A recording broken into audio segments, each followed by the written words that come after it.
She's rolling. Lovely. Okay. Well, firstly, thanks very much for speaking with us today. Thanks very much. A lovely day we have for Northern. And I'm delighted to be asked to come here to speak about Roches Street and all the houses and big family. Am I on now? Yeah, you're good. And all the big families were here. The Connells had 10 or 12 in family. And we used to have a shop at the end of the street here where you could get the book by the week. No, I'd get the few groceries and things on the book. And then we had it over here on the left, we had a Healy's wall there. We were playing handball on the wall. And the man in the shop used to come out when he'd be quiet in the shop. He'd have a game with us. No, and then we'd have a game of ball in the street. And if we hit a certain door in the street, the ball was taken in and she'd give it back to your coach. Kathleen Hearn. Yeah, and then there were the sports on in the De La Salle College here, and they'd march from Stephen Street, all the participants, and all the parents would walk on the footpath, come down with them, and the pipe band would lead them into the college for the sports, and to be a relay race against the De La Salle College, Stephen Street and St. Declan's. And we'd all be looking out from the garden. And it had a marquee over there on the right, and they were all able to changing room there, and they used to have little shops along the way, ice cream and cigarettes and sweets, you name it, everything was there. But no. So where did the street run from now as we're looking at it? From here, yeah, there was 16 houses on each side. Coming in the gate, there were 16 on my right and 16 on my left. And Water Street was up to the right there. There was about 12 or 15 houses up Water Street. And what we used to do in Water Street was we'd get the wheels of a pram and we put a bit of timber on it, and we'd have a trolley to go down the hill, and we had great fun. Great, and then there were man used to come up to collect the skins for the pigs, paddy codies, and there were a vegetable man used to come up. It was great, and the neighbours in the street were wonderful. You could leave the key in the door all night. And sometimes then when you run short of a little bit of tea or a bit of sugar, you go over with your cup and you say, "Me mammy want a sup of milk," and you go, or sugar, whatever you want, and you go back with your little thing then, bring back your sugar or carrot or turnip, whatever you got. Happy days. And so was it only, was it only Water Street that was here on Roches Street? Only Water Street and Roches Street, yes. Okay. So Roches Street ran down this way, and down to the end, and Water Street was up to the left. And what was at that end of Water Street then? Where did that go? Or Roches Street, sorry. Roches Street, the De La Salle were behind us. There was a big wall. Along here, and there was a gate at the top where they could come in and out. Only the college could use it. Right at the top there. And when we get our flash lamps at Christmas, we'd go up on the college and we'd shine them up. Shine them up on the college. We're all excited. Dartboards and ringboards. We used to hang them up there. And we used to have great games of football in the street.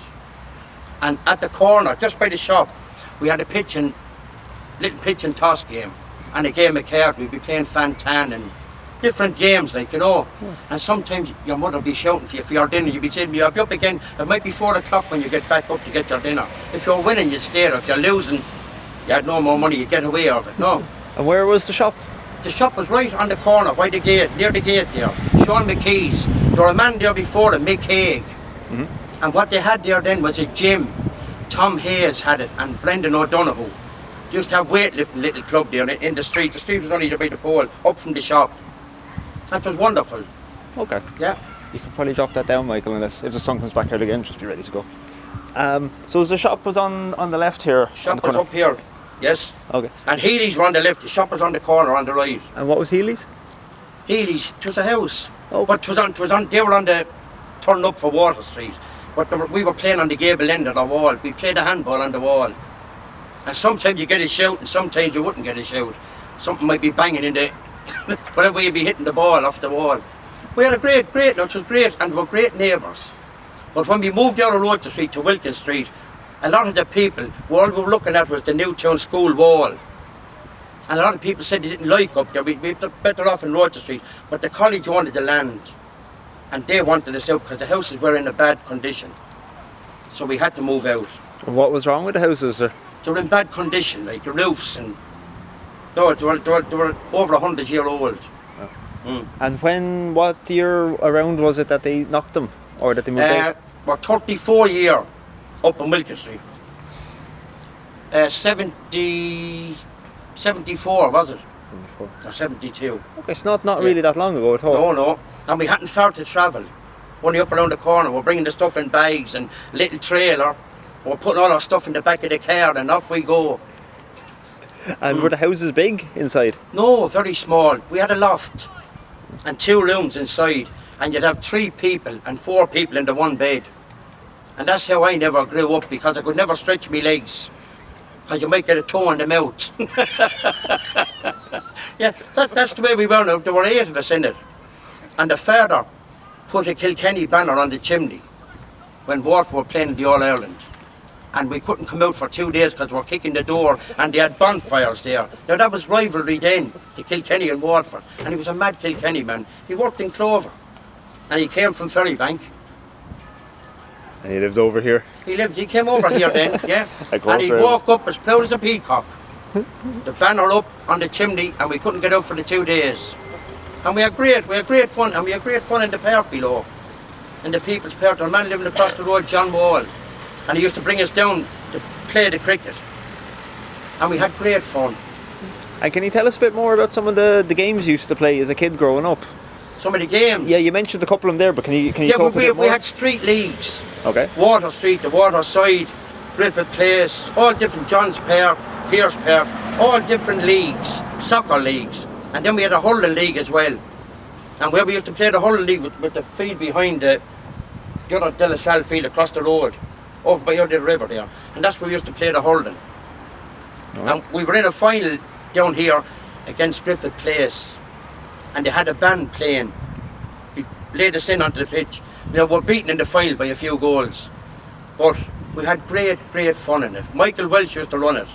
It was the street leagues. Mm-hmm. And where we used to play the soccer was in the park. We had the soccer leagues. Okay. Yeah. And would you have remembered the families playing in Arundel Square? There apparently used to be great football families up there. They were, that's right, yeah. The Butlers. And what was that? Railway Square, in the Railway Square or Arundel Square? Arundel Square. Arundel Square, the Butlers. Or the Brits.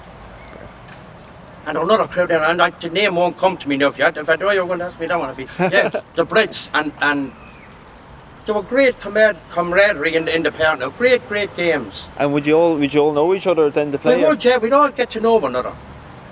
And where there were great games, we'd know our park. We'd all meet at the corner and we'd go out towards our park. We'd go into Garvey's for a few drinks after the match. And we'd enjoy it. And other times then we'd go out to Ballygunner for the walk when we weren't working. And we'd wait to get our dole money and we'd go into the cove. Rogers had the cove and we'd have a few pints. And we'd come in again then. And we worked in gypsums. A lot of us out the street now. Okay. They'd bring in a van, bring us out to gypsums. We'd pick the strawberries and raspberries and black currants, and they'd weigh them for you. And sometimes people would put stones in the end to weigh them way heavier. But he was copping on, and you wouldn't get a job the next day, then you were finished. Where was Jepson's? Jepson's was out past Arkeen. Okay. Out where Viewmount is now. Just Okay. beyond Viewmount. Yeah? Alright. Do you want to keep an eye on the camera? Give it a job. What kind of... Sorry, just going back to the games again now, when you're little, you're saying about pitch and toss. Pitch and toss we're playing, and games of Fantan, poker, pontoon. And would you play for money, or...? Oh, we'd be playing for money. And you'd be pitching and tossing for the money. Not only the threepenny bits and 10 pences and the little silvery coin. And what age would you be at, or around when would that be? We were all about 12. And there might be older fellas there at 15 playing it. And some of the fellas now, when they're playing the Fantan, they'd be paying for big kind of money, in the pool. So we'd be put aside, we'd be looking at them. Often we were caught playing ball on the Water Street end near the thing, and the girls would pull us up and they'd take the ball off us. They'd tell us not to be playing again. And where did you get the money to gamble? Off from my mother. All right. The mother, and the father was working then, he was working in Clover Meads. We get a couple of pence, and we're getting the money off of out in Jepson's, picking the black currants, and I worked in the Gold Crust when I was 14, sweeping around, the summer work. Mm-hmm. sweeping around and cleaning and different little things. And what was Gold Crust? Down below, where the Marina Bar is now, the Marina Hotel is, that was the Gold Crust bread. Okay. Yeah. It was a bakery? Bakery, yeah. They had about 10 or 12 vans on the road. Yeah. That must have been a big It operation. was a big operation, very big. They were doing all around, like Kilkenny, Clonmel, Carlow, Wexford, all around Dungarvan, all around the south. And what was, can you remember what the conditions were like in there? Or what was it like to be being on the floor? Very warm in on the floor. It was very, very warm. The heat of the ovens. And I'd have to go in and clean up and hose around and sweep, and you have to mind the machines, no water on the machines and that. Like, then I'd often get a little run around the town if they were busy. If they were very busy around Christmas time and the summertime when they'd be taking in the extra bread, and I'd be put out on the road then. And I loved it. Would that be like messenger boy work, or would that be in No, the a van? little helper. Like, I was only in the factory. It's only for about 6 or 8 weeks. That's the only bit of work I got there, 6 or 8 weeks for. Okay. Yeah. And had you any other odd jobs growing up that you can remember, or any fun ones? I had. I worked in the polish factory above in the back lane, making the polish. That's the Casbar now, is it? No, in the back lane up the hill. There's a small little thing there now, a little factory selling nuts and bolts and fittings and locker handles for doors and that, up the back lane. Okay. Where's back lane now? I'm trying to think. Do you know that come up off of John Street? Mm-hmm. You know there's a stair office was there. Come up there. Yeah. Yeah. Up at the top of there. Oh, there's like a garage or something in there now, isn't There's there? a garage there now, yeah. Oh, Yeah. yeah. And sorry, what did they used to do in there? What was the building that was in there before? The polish factory. They made the polish. And was Hearns beside you up there as well then? Was it Hearns? No, Hearns were on the quay. Ah, what was the And they had another place over in O'Connell Street. Okay. There was a... That was Hearns, the haberdashery. Okay. Yeah. Wasn't there a furniture factory or something at the top of Newgate Street? They were, yeah. Arco. Arco.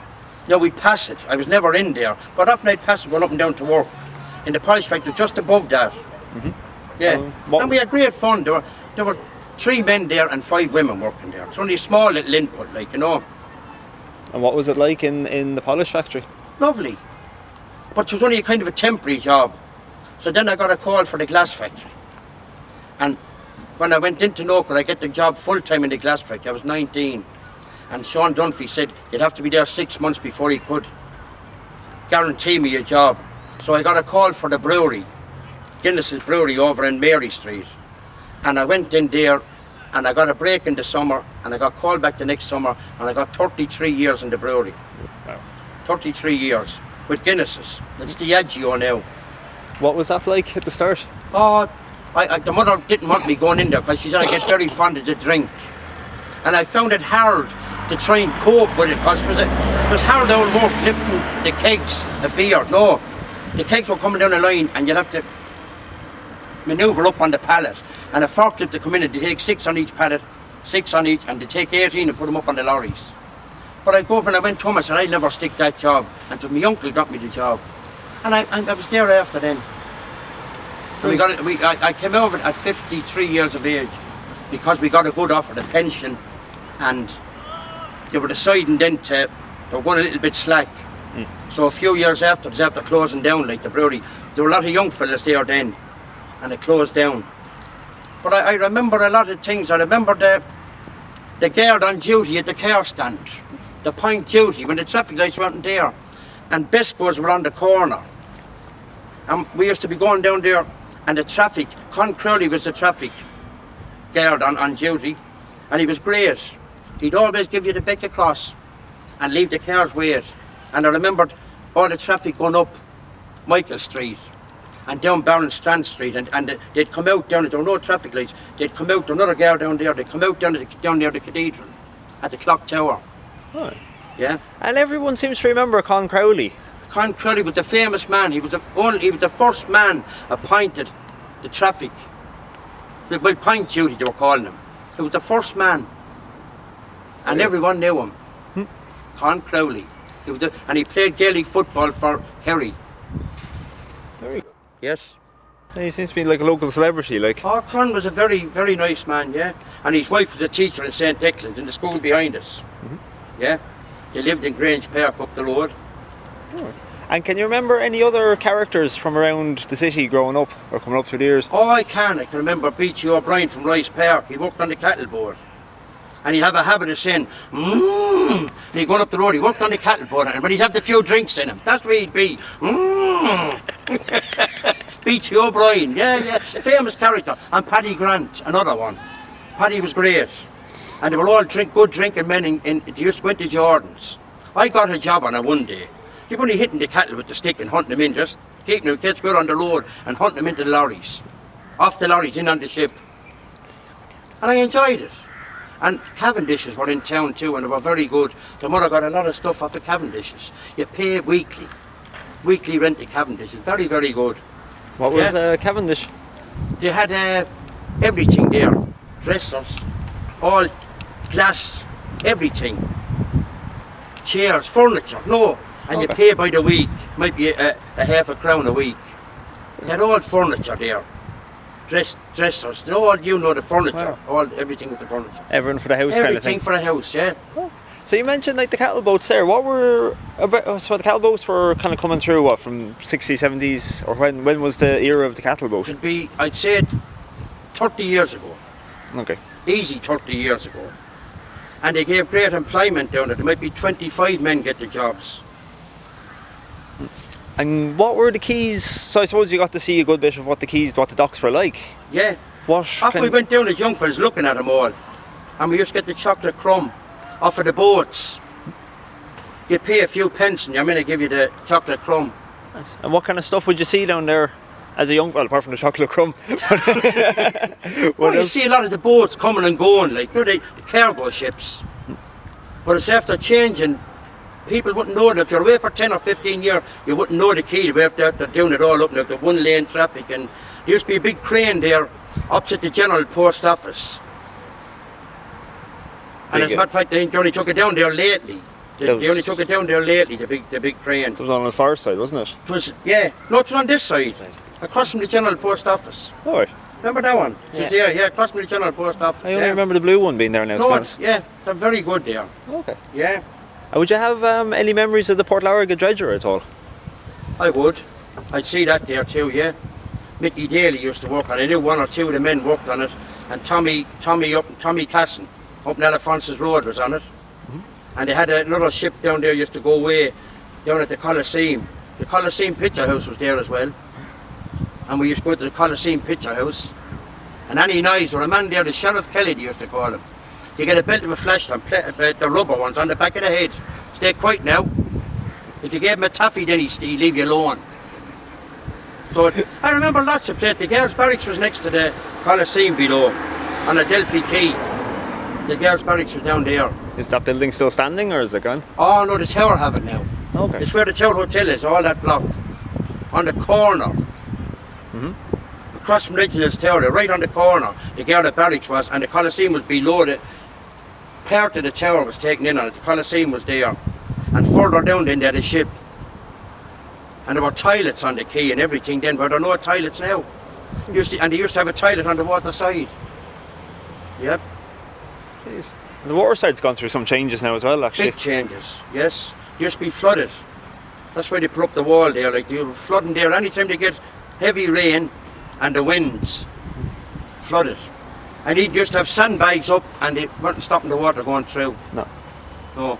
So can you thinking back, can you remember any of the other, what else you used to do for entertainment? You mentioned the Coliseum there as one thing. We used to go to the Theatre Royal, the tops of the town. They had all the port and docks, the port and docks, the ACEC, the foundry, the glass. The rudder was in it, the banks. And it was great. We'd queue up for 2 hours to get a ticket. And what did they do with them? What was the show?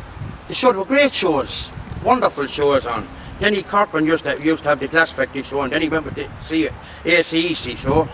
And then when I went to all the costumes, some of the firms couldn't afford it. It was too expensive because the pints were going on certain, individual things on costumes, different things. So they pulled out then, so it all broke up. And we miss it. That's another thing. And the Olympia was great. The Olympia was great. Often we were down there carrying in the gear for some of the bands. We were like 14 years of age, wouldn't be in there. But then we were allowed in. When you got 18, we were in there. And we just went to the Delicatas, and I was telling you all that. And great time. Would you tell us about that again? Like, where would the Delicatas have fitted The into Delicatas was on John Street, and to a famous chip shop. And you got a lovely bowl of soup there, after going in with a few drinks in you. And the slagging and joking being there between men and women. We were all heading the one way down to the Olympia on Parnell Street. There's a taxi rank there now, where the Olympia was. And it was great. And we're all the men on one side, the women on the other side.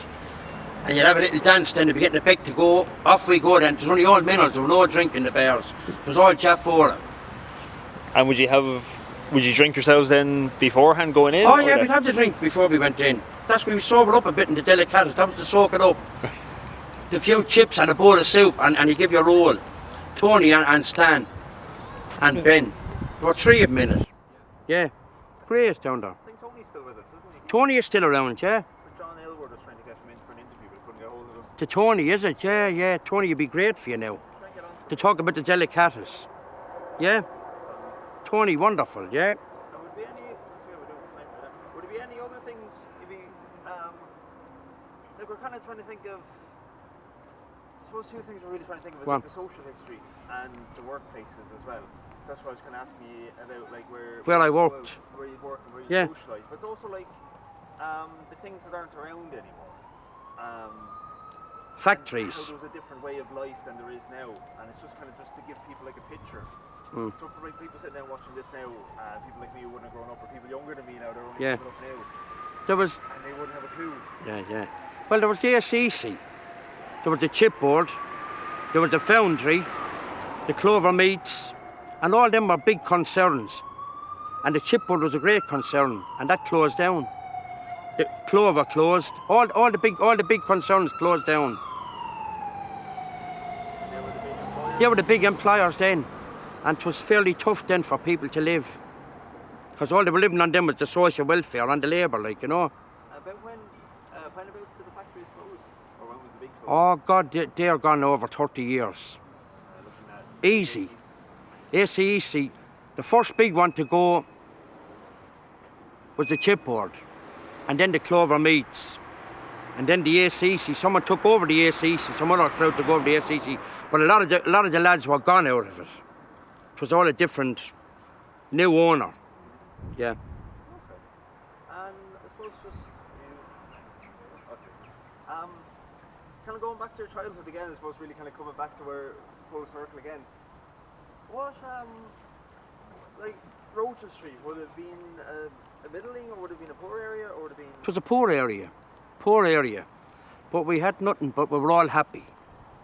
The whitening on your shoes, you get the whitening on your shoes, you're going to school, the white runners, and we had to share the Christmas presents with one another because we hadn't the money to buy loads of presents.